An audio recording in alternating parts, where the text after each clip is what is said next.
introduction. Okay, thank you. Good evening.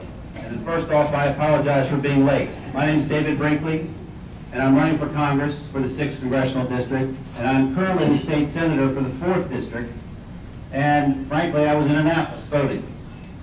We were still voting in budget and tax, and I think that it's very important that I fulfill my requirement and my obligation to my constituents first. And that's where I was. So I beg your indulgence with that. I have my own business. I'm 52 years old, I have 2 children, and I live in Newmarket. I was born and raised here in the 6th District. I still have my business here in the 6th District. I do financial planning, and in that context, I do retirement and estate planning for my clients. But you know, I've had the honor to represent people in the state Senate, and I'm in my 3rd term at this point. I served 2 terms in the House. And one of the issues that I've learned when I've been in Annapolis is it's one thing to complain, and it's very easy to complain, but it's another thing to offer alternatives, and that's part of what I've done. I've offered alternatives to this budget, and that, in my opinion, is the biggest issue that we now have going forward, even in Washington. And you know, one of my concerns, my criticisms of the incumbent is that he did vote to raise the debt ceiling before. And frankly, Kathy, I'm very disappointed because you are my delegates, one of my delegates in Annapolis, and the House of Delegates is still voting on the tax increases and the budget and the BRFA right now, and you're absent without leave. And I tell you what, I can't tell you what that really means to the constituents of the 4th District.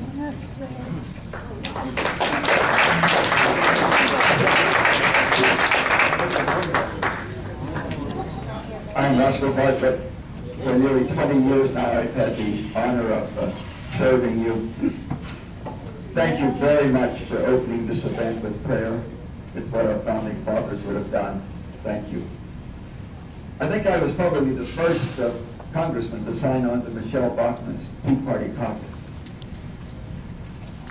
I'm one of only 17 members of the Congress that have voted against every one of the bailout provisions. So only 17 of us that have consistently voted against every one of those. During this campaign, you're going to hear me accused of voting for a lot of bad things and against a lot of good things. And I told my opponents if they will come to my office, I will help them compile an even bigger list. Because most of the bills we have in Washington are huge bills, hundreds, sometimes thousands of pages. They're almost always a mixture of good things and bad things. And we weigh them to see whether on balance they are more good or bad for our district, and that's how we vote. Every time the debt limit ceiling has come up as a single issue, I have voted no. The only time you may find that was in a bill where I voted yes on the bill because it was a small matter, it was a huge bill. I have never voted to raise the debt limit ceiling unless it was in a big bill with a lot of other companies. I first voted no when it was $4 trillion. Wouldn't it be nice if it was $4 trillion today?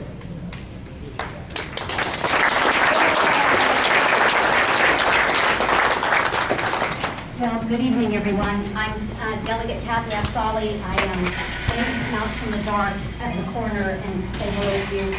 I was a little late. Also, because I was busy in Annapolis voting, I did leave before the final vote of the budget, but an absent vote is actually a no vote, so I am voting no on the budget, even as I'm standing here. No, it is not. So, meanwhile, I am Kathy Afzali. I am a Maryland State Delegate. I am a mom, and I'm a person that believes that good people need to run for office. Go, Kathy. Thank you. I have a lot of things that I believe in. I am a firm believer in, and I will tell you what I'd like to accomplish, my to-do list. I'd like to lower the debt ceiling. I will never vote to raise the debt ceiling. Congress's laws, I will not pass a law for you to have to follow that Congress cannot follow. I expect that Congress has to follow all the same laws as everybody else. Energy independence. I believe that we need to drill, that we have that we have our own sources of oil and gas, that we need to tap into those resources. I will repeal Obamacare. cut the regulations that inhibit our businesses from fighting globally and producing globally. I want to fix I-270 for those of you who commute, and I'd like to simplify the tax code, and I'd like to get this all done before lunch my first day. I didn't know I'd get attacked before I'd even introduced myself, but I will hopefully prove to you tonight that all of these candidates, oh, sorry. Thank you, and to be continued.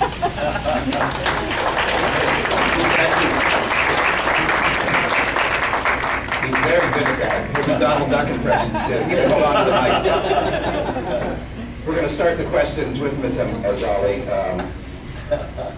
and then we'll go down the table in the back, and we'll get dizzy in the process. Do you agree with the latest presidential executive order titled National Defense Resources Preparedness? Do you know about it? Well, I do believe, are you talking about the you're talking about the NDAA? No. No. The National Defense Resources Preparedness. It's an executive order from the president. Well, unfortunately, our president has taken his position to the extreme. And he's taken the executive order to the extreme and believes that he can stomp on the Constitution at his will. And the Congress has had a hard time keeping that in check. Now, the president does have these powers, but it's up to the Congress to keep him in check. So, no, I don't agree with the president. I think that our president needs to be replaced. I'm hoping that the next president will be a strong conservative. We have some good candidates, but honestly, any one of them is going to be doing better than this particular president. And I firmly believe that this president has overstepped the bounds of the Constitution, and he needs to be replaced.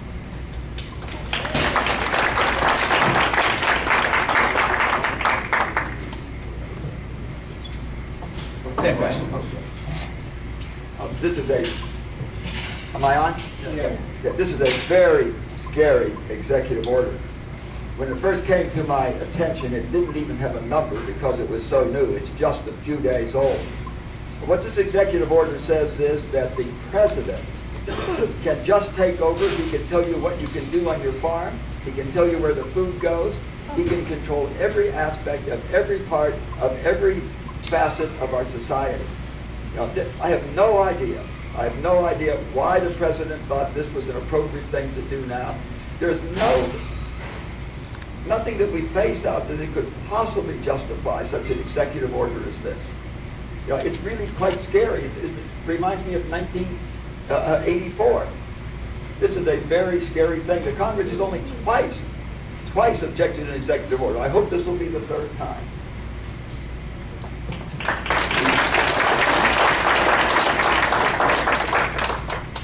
Hello. Testing. Yep. Okay. Well, I have to admit, I don't know what it was about. I was waiting to hear, frankly, from the congressman as to what it was about. What I do know is that executive orders are dangerous. They're dangerous at the state level, they're dangerous at the federal level, and they're usually done, at least in my experience that I've seen, to circumvent the whole legislative process. Why? Because they know they don't have the votes to secure something that certainly is very controversial. And that's what they want to do, is bypass it.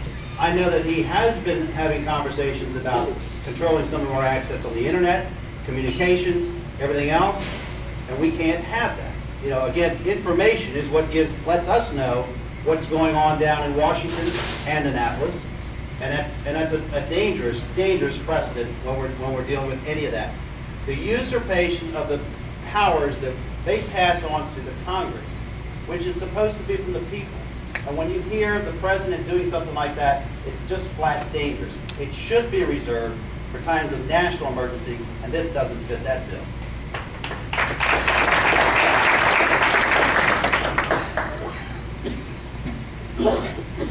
Thank you.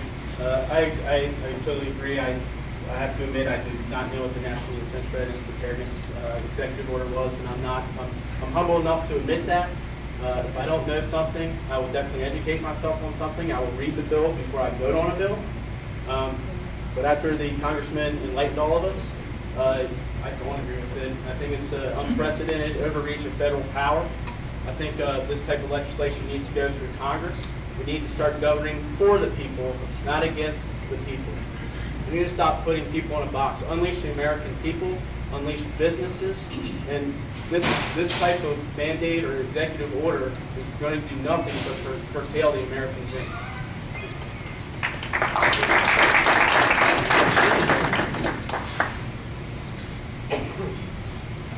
Well, it's a little scary, this world today of ours. Here we've been in Afghanistan for a long period of time. We should get out of there right away. The specter of Iran is there, and I'm really wondering if this president is going to issue an executive order to the troops and tell them to go into Iran without getting the consent of Congress, like he did with Libya. Is he going into Syria? He's passing edicts, and there needs to be a check and balance system exercised by the Congress. My dad worked for 40 years in the Congressional Research Service of the Library of Congress. He would often write speeches given by two different senators the same day, both on both sides of the subject. I know, having grown up on the Hill, that we need a strong Congress that will check and balance an out-of-control president like we have now.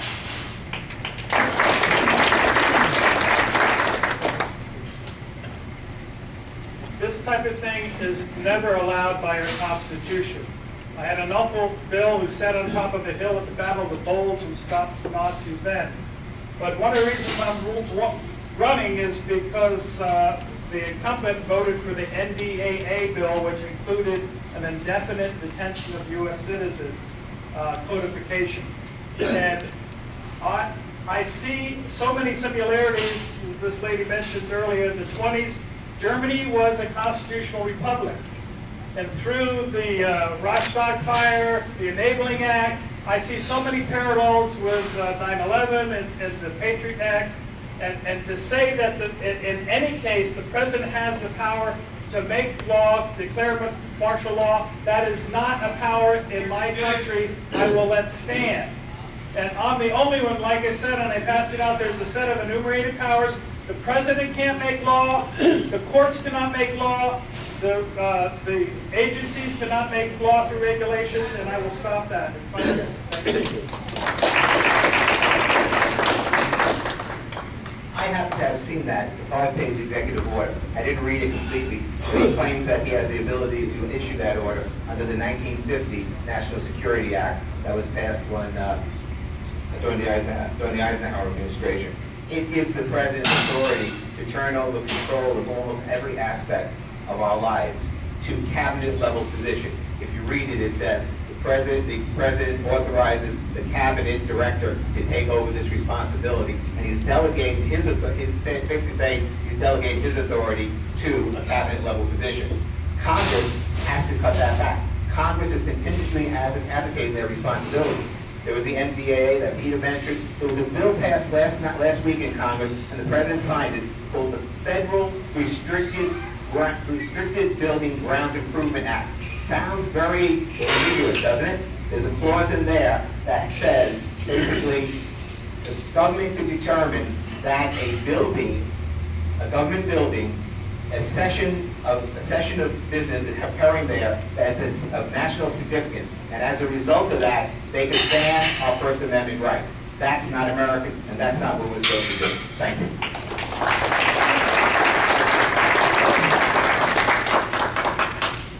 I'm going to try to start with this little love fest that I promised earlier. This might surprise you, but I'm okay with executive orders, provided that national security really is at risk. What I don't support is the application of power to people that the citizens of this country have not elected to represent them. That's something that I would not support. But again, however, and with all due respect to everyone in their articulation of the bill, I haven't had a chance to read it yet. And I'm sure there are lots of things in there, the little nuances that might clarify some issues for me. But on its face, based on what I've seen, it's not something that I would support. Thank you. I don't support this particular executive order either. I believe it bypasses our legislative process. Our government is set up on a system of checks and balances. The rulemaking should come from the Congress. And I think this points to a larger issue with President Obama having to do also with all the czars he's appointed. I think that's a very similar issue. The czars are unconfirmed, they're simply appointed, and they are ruling at their will to impose their beliefs on us, unchecked by the Congress. So I do support the rulemaking coming from the Congress. Thank you. All right. We have the next question. What is your position on affirmative action in the workplace and higher education admissions? Thank you. As a businessman, I believe 100% in a merit-based society. People should be promoted, accepted for jobs, for positions, for education based on their merits. I believe in individual responsibility. I believe in the individual. I believe that this is an example of overstepping of government, where government has gotten too big. We need a return to individualism. I support the individual in a merit-based society. Thank you.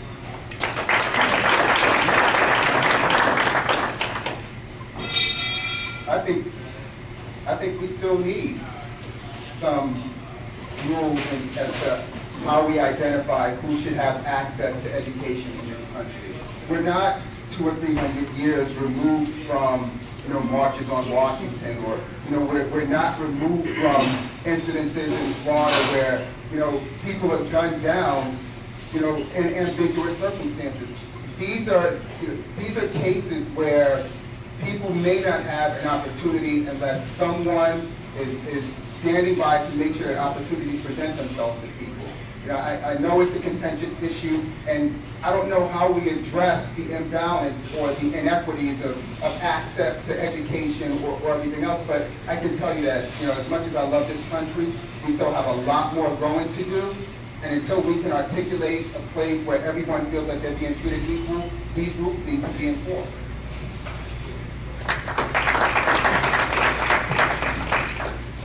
It's time for affirmative action to go.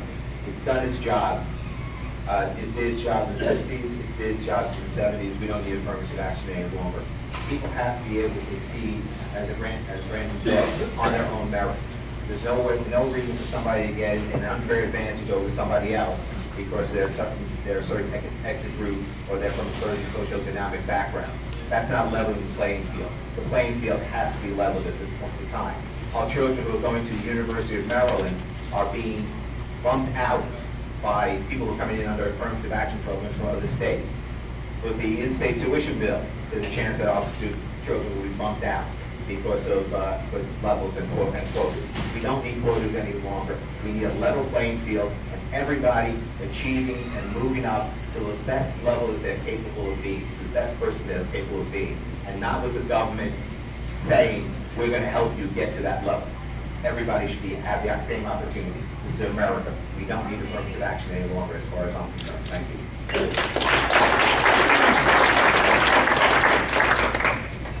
Well, each state pursuant to its own constitution can maybe invoke something like this, but I'd like to talk about the systemic problem of this idea of giving privileges and money to the states that aren't authorized and then using this mandate system to make these regulations that the states have to adhere to, and this is just one example of it. There's no, I would like to get rid of the Department of Education entirely, but this runs across the gamut of things that we have to do to comply using light bulbs because we have allowed Congress to do it because they don't have a constitutional authority to do it. We've allowed them, through the highway funds or whatever, saying, well, if we're going to give you money, you have to do these things that we can't force you to do, but of course we don't have to give you the money. And Congress doesn't have the authority to give them the money in the first place. So in '37, they got rid of they invoked the good and common good. Well, I'll tell you later.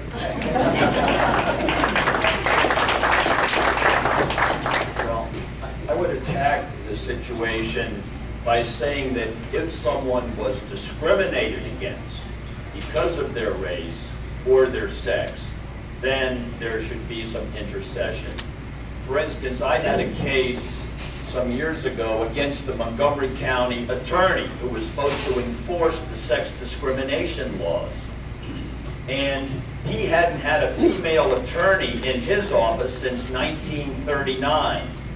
And it turned out, we learned during the discovery process in this case, that they had been rating every female job applicant in the county attorney's office that enforces the discrimination laws from upper to lower quarter, but both as the physique and facial features. And my client was in the third quarter in both. They offered her the job, she didn't want it. And Judge Roselle Thompson issued a decision saying they couldn't do that anymore. So we need to act when there is discrimination.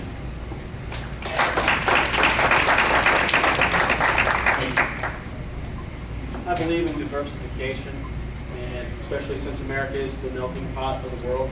However, affirmative action, I believe, needs to be dealt away with. Especially with education. If you're a private school, you don't get any state funding, okay, fine, you set your own rules. But if you're a public institution, then no, I think you need to be addressed and assessed on your merit. And I'll give you a reason why. I know someone who got a criminal justice degree from American University, okay? They lived in Montgomery County, grew up in Montgomery County. They tried to get a job as a police officer in Montgomery County. They couldn't because they already met their quota. That person went on to be a high-ranking official in their county sheriff's office. Served there for 30 years. I don't see injustice to that. I'm lost for words, obviously. It's not right.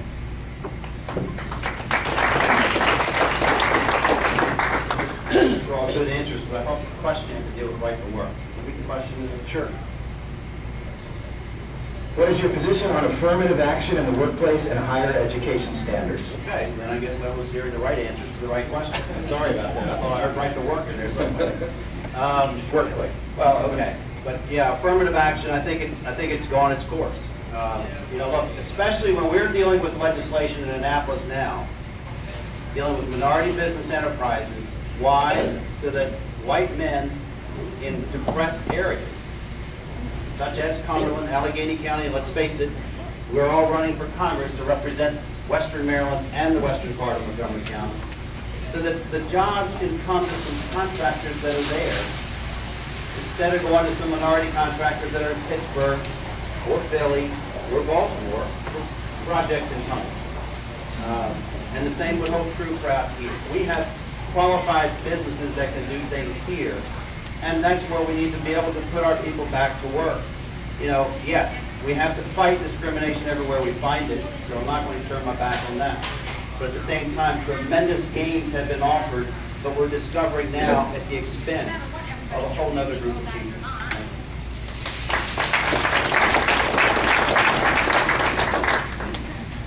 From 1954 to 1956, I was a professor at Howard Medical School.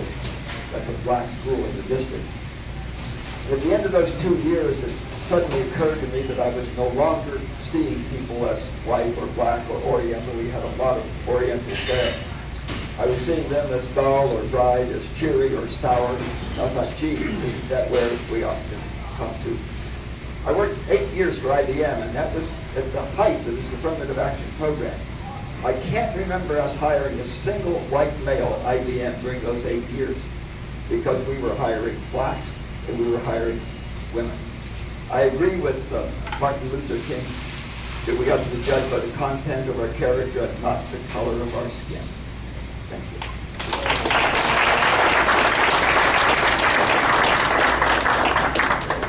Just last Saturday, I was in a parade down in Montgomery County, and one of the Democrat candidates brought his 2 daughters up to meet me, and he said, "Oh, I wanted my daughters to meet you because you're the only woman in the Congressional District 6 race." And I looked at his daughters and I said, "Yes, isn't that great? But I want you to know something. Nobody should vote for me because I'm a woman. They should vote for me because they think I'm the best person for the job."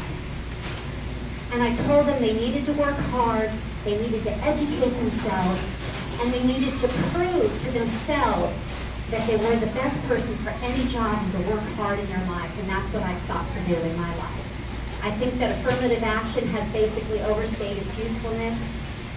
I don't agree with arbitrary numbers that some organization or some school or a government entity puts on anything that says you have to hire this person over that person, regardless of whether they deserve it or not.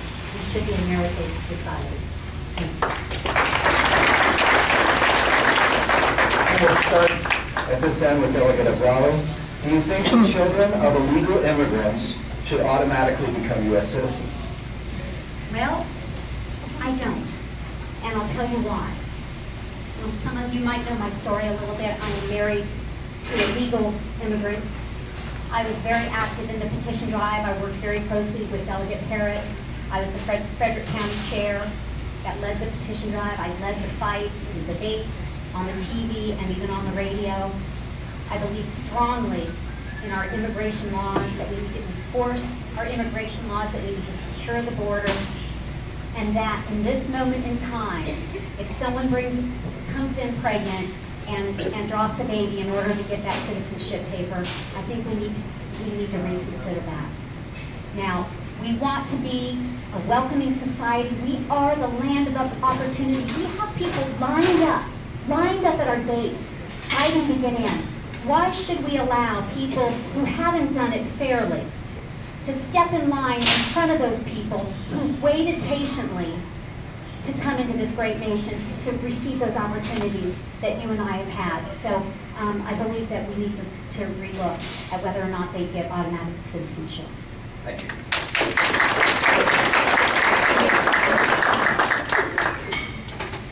When our country was founded and our Constitution was written, we were a very small group of people in a very large land. And we were anxious for people to come and join us. Just read what's on the bottom of the Statue of Liberty. The Constitution says that if you're born in this country, you're a citizen of this country. We have changed the Constitution 27 times. And we put in place this mechanism to change the Constitution because our founding fathers recognized that time would change, that we would need to change some of the things in the Constitution. We've done it 27 times. We need to have a considered debate on this in the Congress and across the country. This is maybe the 28th Amendment for the Constitution. Thank you.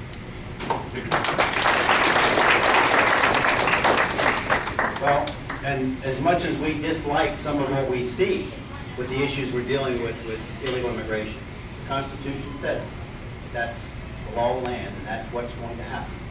And he's correct, until and unless we get enough states that are willing to make a change to where that has to take place, then it should. Maybe this will be the impetus of it. I don't know. What I do know is that in my capacity in Annapolis, I've been able to fight against some of the benefits that we saw. We'll see that on the ballot with the DREAM Act. And that's where illegal immigrants here can gain in-state tuition for school. And the issue, the argument no longer became about, do they gain education? And again, that's one of the faults that we have with the court system, is the 1982 Supreme Court case said they get K-12 education. But here it's not about education, it's about who pays for it. And that's one of the things that we're having to struggle with and pay for. I agree, we can have that change done, but it's going to take an awful lot of work across an awful lot of states to change our whole document.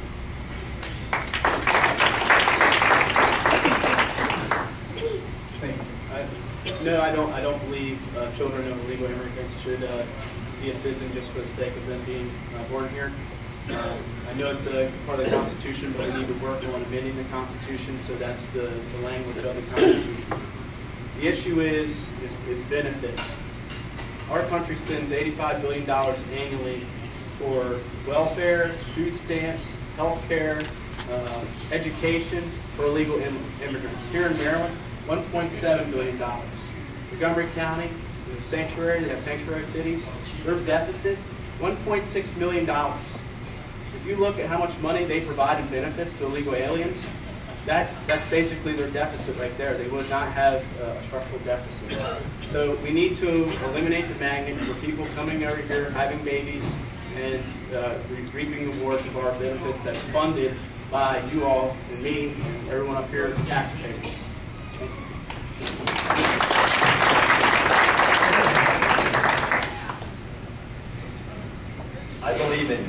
orderly change as opposed to going back to the era of the duels, Aaron Burr, Scott, etc. And in Montgomery County, I put 24 charter amendments on the ballot since 1974, collecting 15,000 signatures for each one of those, and 4 of them have passed. Now, I would be in favor of having a discussion in the Congress as to whether or not such a constitutional amendment, and that's what it would take, should be advanced. Let's have an orderly discussion. But also, let's stop illegal immigration, because I think that's what's causing the problem. If we control our borders, and if we deal fairly but quickly with people that are in the country illegally, we won't be so concerned about these innocent children that are born here without regard, without any input as to who their parents are.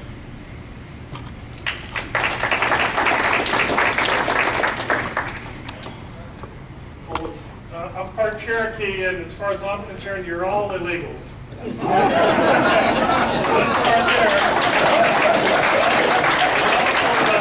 We wouldn't have many Christians if Jesus didn't get into Egypt. But that said, nobody likes somebody crashing the party and stealing nuts out of the punch bowl. But just like back in the 30s, late 20s, there was a gypsy problem that a lot of the focus attention was, and a few billion here and there. We've got someone defiling our wife and kids in the back, these economic terrorists that we're talking 1,000 times more money and destruction. So I don't want to leave it there. I would support an amendment and actually sponsor an amendment to end birthright citizenship. I also think one of the ways to control, to save the nut hole is to end the magnets. So they don't come here. But I really want you guys to really think about how big this, try to separate your emotions from the rationale of really going after the real terrorists.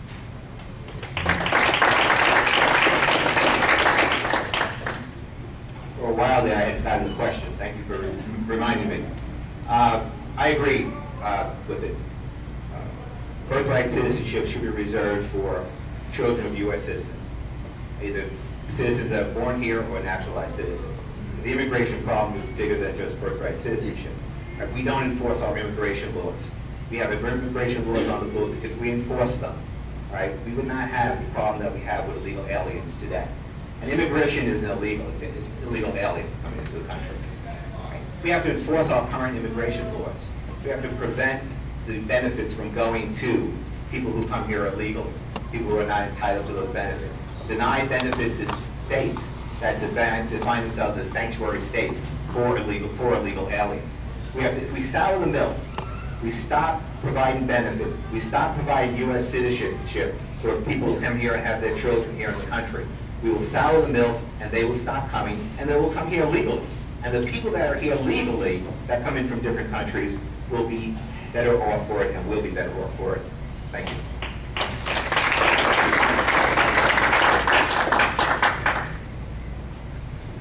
I'm going to try to shock and amaze again.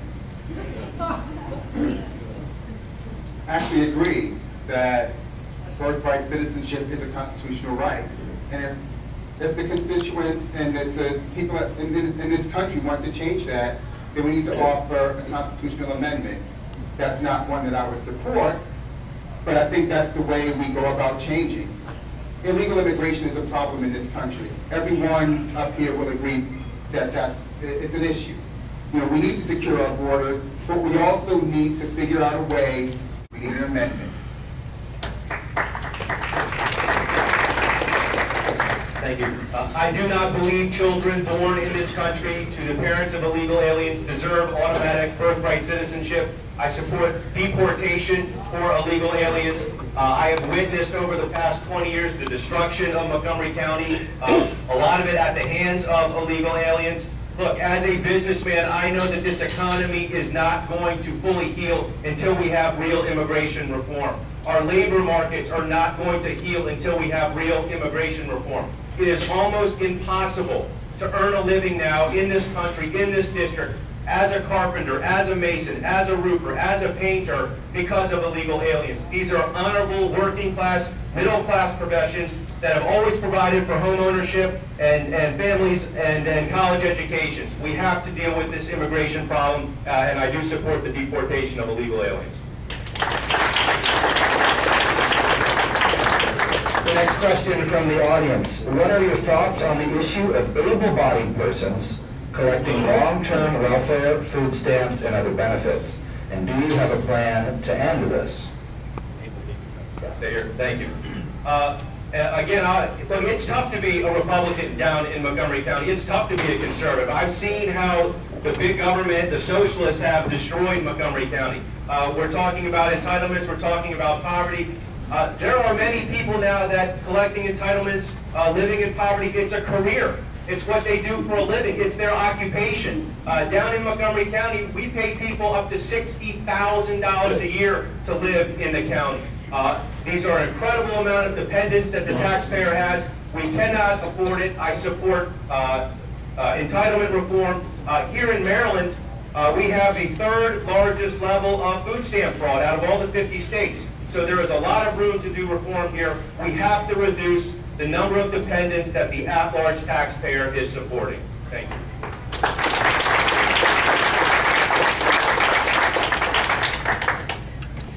It's nice when we can talk about taking away resources that people who would rather be working just simply don't have an option to choose from.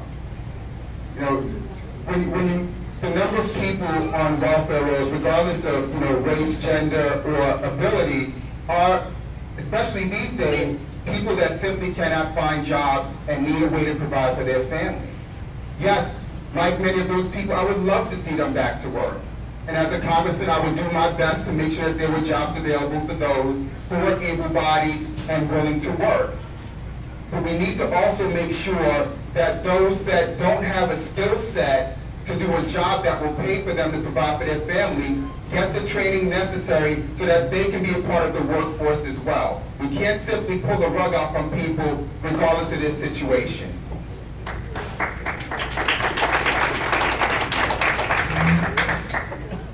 You know, I grew up in New York City. I grew up in Brooklyn, New York, where welfare back in the 60s and the 70s was a career. It was passed down from one family to the next, to their children, to their grandchildren, and an entire generation lived on welfare. We need programs, we need state-level programs in order to help people who are down in their luck through no fault of their own, help them bootstrap, but not to stay on these programs for days, months, years, and lifetimes, right? So some of those programs are necessary, but limitations on the programs. Welfare programs, the way we solved the problem back up in New York, back in the 70s and the 80s, was welfare to work. All right? If you need help, all right, you're going to collect welfare, you're going to work. And that might mean going on the street, being a street cleaner, and sweeping the streets in order to earn it. It might mean going out and taking a job in a McDonald's, but before you were a skilled laborer in an iron plant, in a factory. Right? So those types of programs are needed to some extent, but not lifetime programs. We need to put caps on the programs with limits on how long people could actually take advantage of those benefits. Thank you.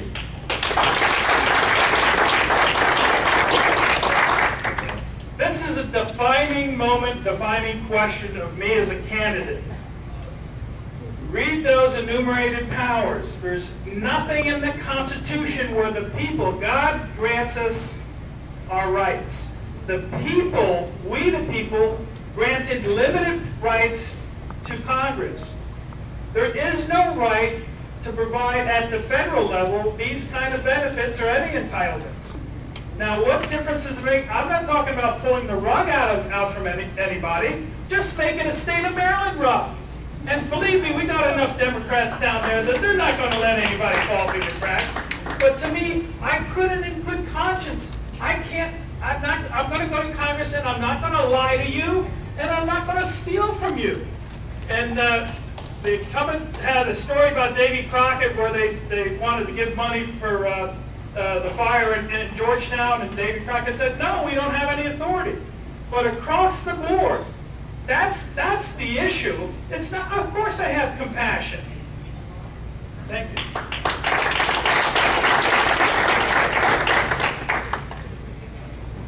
We need to limit the benefits.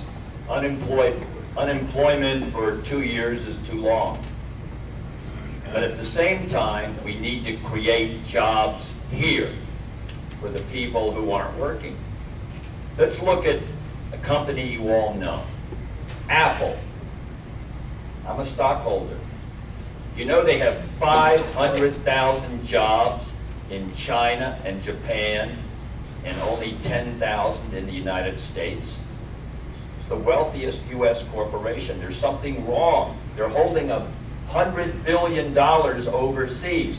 We need to jawbone with companies like that and give them tax incentives, because I know that the people in Washington County and Allegheny County and Garrett County and Frederick County are just as honest and just as hardworking as the people in China and Japan, and Apple should be developing their iPods and iPhones right here in Western Maryland, not over in Beijing.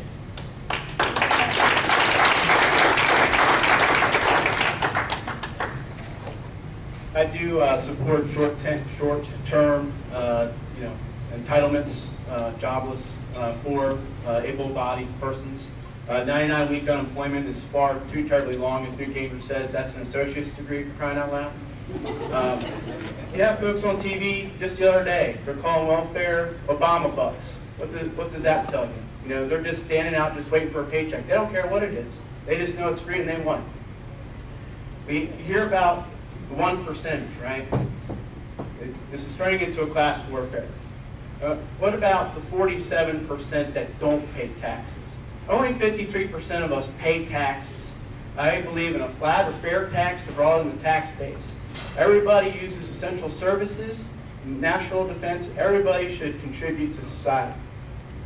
Out of the 227,000 jobs that were created in February, 31,000 in manufacturing.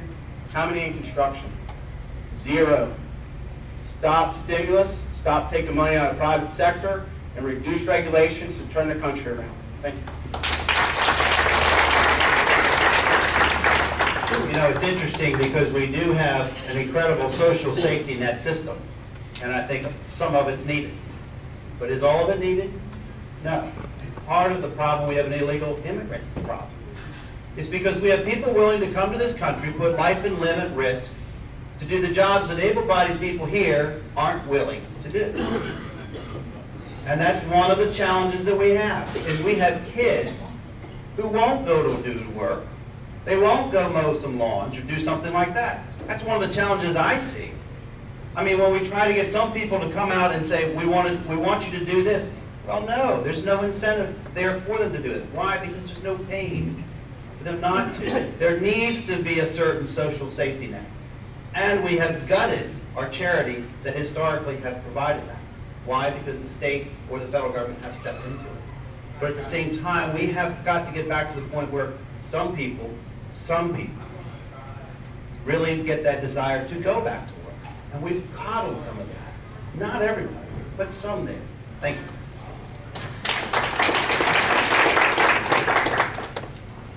Mr. James mentioned Davy Crockett's speech on philanthropy. We will Google for Davy Crockett and farmer. You will find a fascinating story and a speech. Every 6 hours, there's another $1 billion increase in the deficit and the debt. It's going to be $1.3 or $1.4 billion this year. Our total discretionary thing, that's your whole government, all that we vote on spending, is about $1.2 trillion. Which means you had no government at all. No NIH, no defense, no homeland security, nothing. No agriculture, no food stamps, they're in there too. If you had none of that, we'd still have a several $100 billion deficit. And the thing that you mentioned is symptomatic of that. All of these able-bodied, every one of you know them. I know several of them. We really have to reform our entitlement programs, or America is doomed if we don't.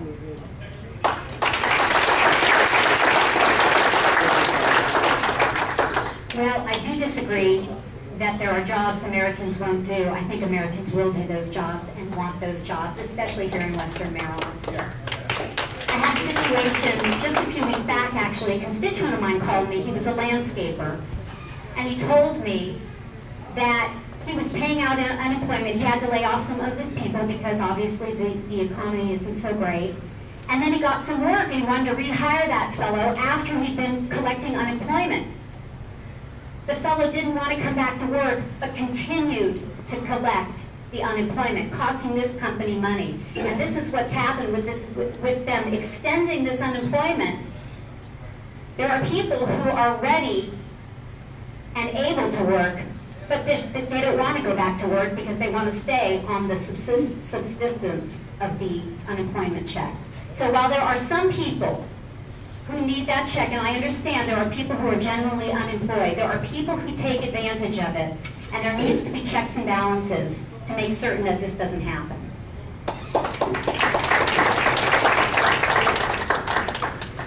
All right, next question from the audience. Do you support the fair tax proposal? If so, why? If not, what do you think is a better solution? The fair tax, I do like the fair tax. I also like the flat tax. I think they're both very interesting propositions. I think, if anything, we need to simplify the tax code. That was one of my points I made when I first stood up. The tax code is an albatross around the necks of businesses and people. So simplifying the tax code, whether that means the fair tax, which means like a national sales tax, or the flat tax, which is what I actually believe would probably be the most effective, would be to really just get rid of all the loopholes. I mean, you know what it takes to do your taxes. I would love to do my taxes on a card and send it in once a year. But it's really a travesty when corporations really are not paying any money because there's so many loopholes where if they just lower the corporate income tax rate and have that flat tax, it wouldn't be worth it for those companies to incorporate out of town and to hire hundreds of accountants to try to avoid the taxes. Let's just lower the tax and collect the money that we get, and I think that would be the best way to go.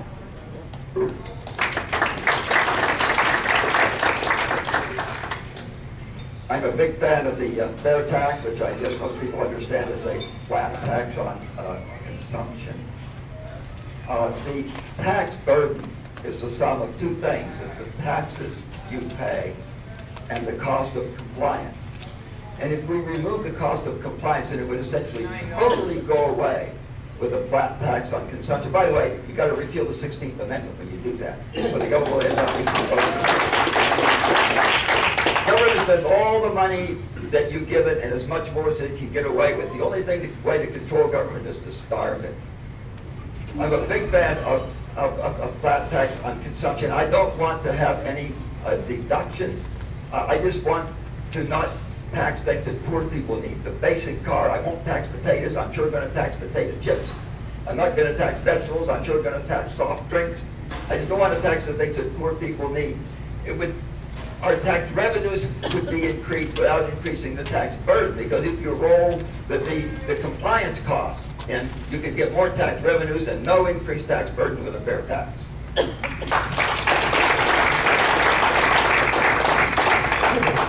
Well, you know, one of the first things I think we need to do is to ensure that we can get some of the cash that's offshore. Robin mentioned it when he talked about Apple. But that is one of the impediments we have to creating jobs here. Lower the corporate rate, lower it significantly so that capital can come back here. And the same thing with individuals. The same thing with individuals so that they can take care of their families and their obligations and get the tax rate lower. Now, whether or not it's the flat tax proposal where there's an advance of some of the proposed sales tax or not, the mechanization of trying to implement something like that where we're going to advance some cash ahead of time to somebody prior to they actually do the spending on the consumption side. And we're dealing with tax issues now down in Annapolis where, as we say, we do have the class warfare going on, and yet there's still not sufficient money for them to take care of it. And Congressmen have to disagree with you. You can't starve the federal government by not giving them the tax revenue. Why? Because you guys proved it when you keep printing more money.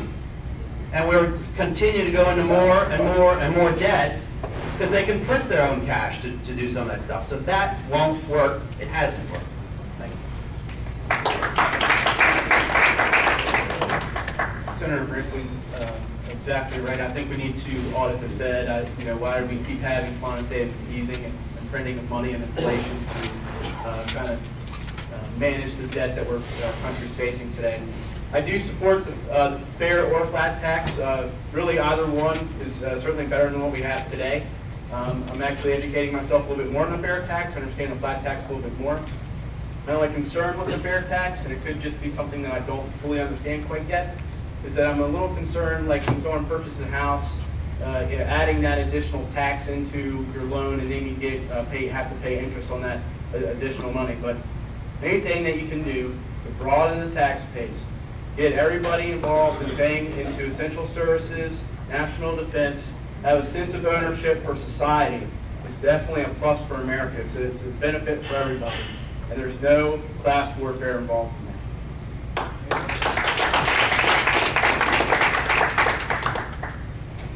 I'm for the fair tax, I'm for the flat tax, but I know there are a lot of well-paid lobbyists down on K Street in D.C. that are going to fight that every step of the way, and so far they've been victorious. Look at our tax code. It's riddled with loopholes and special interest affectations. You folks need to know what's coming at you here in the fall. I know gas tax Garagiola. He was a lobbyist down on K Street. Montgomery County is a Democratic bastion. It's 56% of the votes in this district. Bob Ehrlich got 32% of the vote in Montgomery County. If you want someone like gas tax Garagiola or his fellow, Mr. Delaney, you're going to have problems with any kind of tax situation, except you're going to get a lot of tax increases. Join my bike ride from Oakland to the Beltway in May when I'm the nominee. I've beaten Garagiola before, and I'm going to beat him again.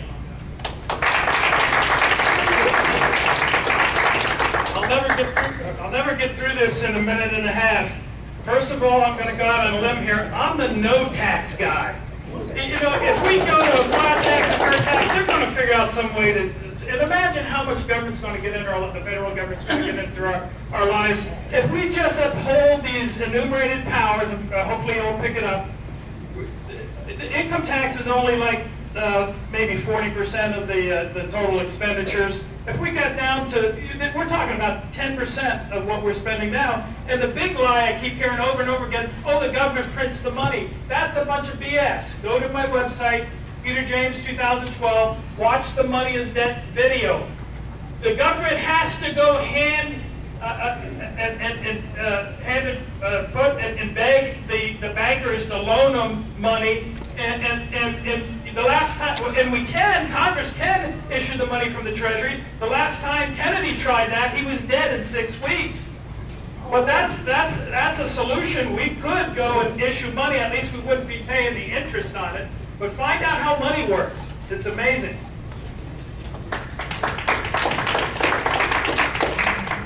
I'm going to keep this simple, all right?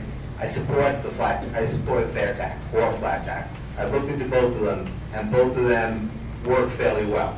I have to do a little bit more research on it, but either one would work really well. The flat tax, the fair tax, I'm leaning a little bit more towards the fair tax. And Mr. Moderator, I'd like to reserve the remainder of my time for another question. I don't think it works that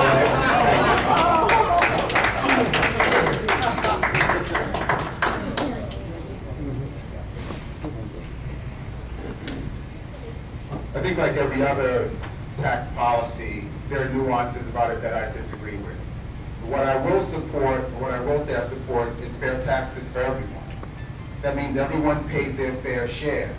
That we don't have loopholes that allow people to sock money away or send it offshore or do other things that don't contribute to our tax base. And I know that might not be a popular position to take, but you know, I think fairness and parity and equity for everyone is what's going to allow our tax base to grow. And I'll close by thanking Rob and Victor for not calling me out when you started to talk about Rob and John. Thank you very much. I too support updating and simplifying our tax code, whether it's a fair tax or a flat tax. I think we can have an honest debate on that and pick one or the other. Look, a fundamental principle of economics says people respond to incentives. And right now, there's no incentive to do business here in the United States. There's no incentive to bring jobs here in the United States. We have the second highest corporate tax rate. We have incredible regulatory and bureaucratic red tape to do business here in America. That's where we need to focus. That's how we get this economy turned around. Look, the government only creates more government jobs. We don't need more government jobs. We need private sector jobs. That's where the growth comes. That's where our future rests. I think a larger issue here is spending and consumption versus savings and investment. The reason why this recession has been so painful is because 2/3 of the economy is based on spending and consumption. We need incentives in place to promote savings and investment. Thank you. Now a question that nobody has an opinion about, Obamacare. If Obamacare is repealed by Congress or struck down by the Supreme Court, how would you address the insurance company's policy to deny coverage for pre-existing conditions? And I just should add that somebody else asked, what would you replace Obamacare with? The two questions about Obamacare. I support the repeal of Obamacare, and I support replacing it with free market principles. I believe that the consumer knows what's best for him or her. I believe in supply and demand. Free market principles always ensure that a product or service is offered at the lowest possible price and at the highest quality. We don't have free market principles in our healthcare system. This is why we have runaway healthcare costs. I don't support the mandate in Obamacare. I think it is an overreach of the government. And again, it goes back to too much government in our lives. We don't have free market principles in our healthcare. They are monopolies. We should be able to buy health insurance from any company, anywhere in the country if we want to. The consumer knows what's best. Thank you.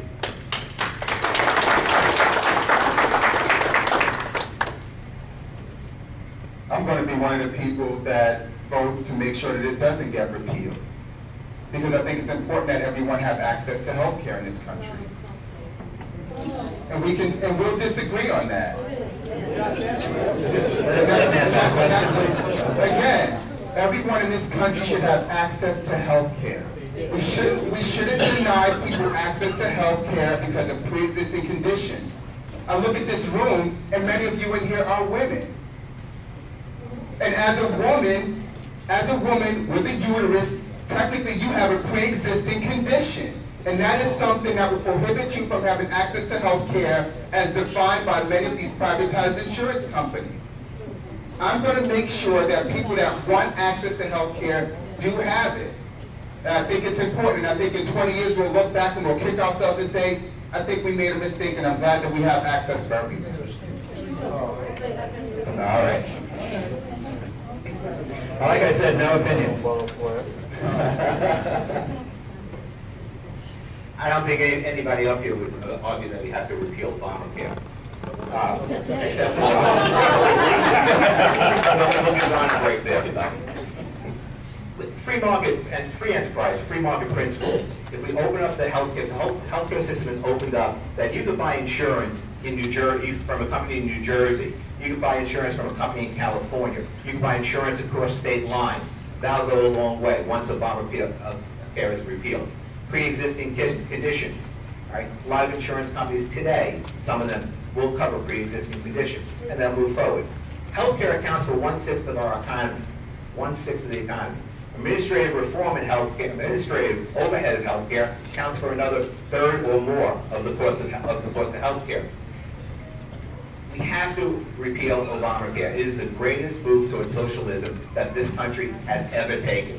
And the mandate is the biggest one yet. If the Supreme Court rules that that mandate is constitutional, and they're not ruling against Obamacare, they're ruling against the mandate, we will be bound to pass the microphone on to the next person.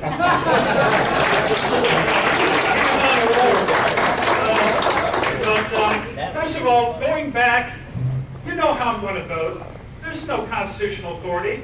And if the Congress, if the Supreme Court decides that they're not going to overrule it, then I'm going to raise the muster in Congress and get them to invoke Article 3, Section 2, where Congress has the ability to regulate and make exceptions to the Supreme Court. And Congress is too darn chicken to invoke that. And that probably has been 7 years. So I'm going to get them, and I'm going to tell them, if you don't up the muster and follow your Constitution, I'm going to go campaign in your district to get somebody who will uphold the Constitution. Now, one of the problems we have on the local